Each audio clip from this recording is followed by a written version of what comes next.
Manipulation doesn't look the way movies show it. It isn't a villain in a dark room pulling strings.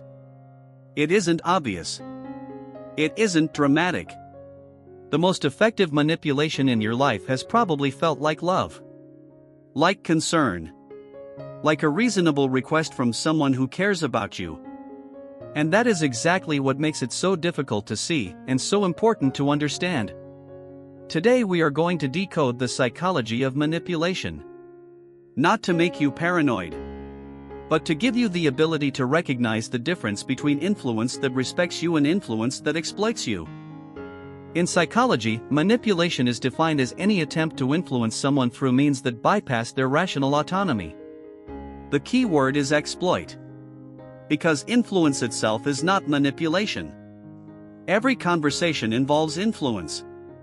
Legitimate influence works with your rational mind.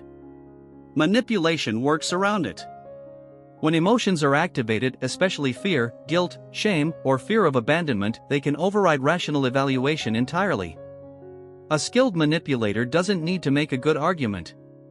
They only need to activate the right emotion. Tactic 1.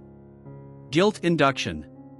Instead of asking for what they want, the manipulator creates a situation in which you feel responsible for their pain.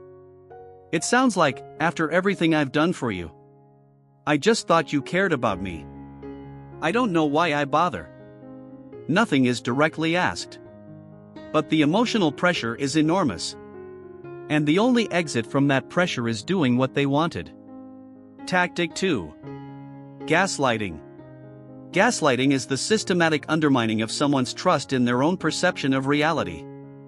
It sounds like, that never happened. You're imagining things. You're being too sensitive. The goal is to destabilize your confidence in your own experience so thoroughly that you begin to rely on the manipulator's version of reality instead of your own. Tactic 3. Love bombing. The overwhelming of someone with affection and praise in the early stages of a relationship, far beyond what the connection has earned, in order to create rapid emotional dependency. It feels like being seen, finally. Like finding the one person who truly understands you. Because the intensity is so pleasurable and so rare, it creates a deep attachment, one that can be exploited later. Tactic 4. Moving the goalposts. You meet one standard. A new standard appears. You meet that one. Another appears. The effect is that you spend increasing amounts of energy trying to earn approval that is deliberately kept just out of reach. Tactic 5. The Darvo response.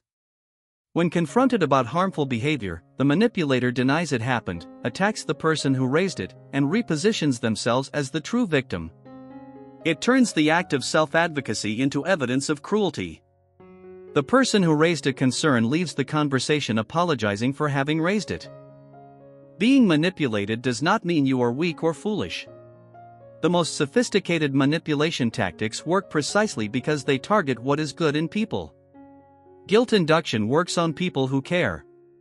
Gaslighting works on people who are willing to question themselves.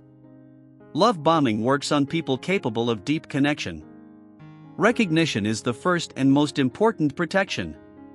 The moment you have language for a tactic, the tactic loses a significant portion of its power. It no longer operates in the dark.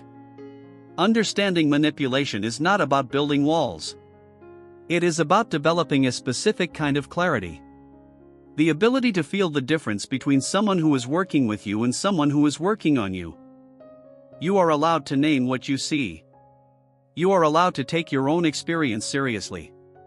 You are allowed to require that the people in your life influence you in ways that respect your autonomy. That is not paranoia. That is one of the most fundamental acts of self-respect that exists. And now you have the mirror for it. If one of these tactics described something you have experienced, leave a comment. Share it with someone who might need this mirror more than they know. I'm Psych Mirror. Subscribe so you don't miss the next time we hold up a mirror to the parts of the mind most people never examine. Take care of yourself. And I'll see you next time.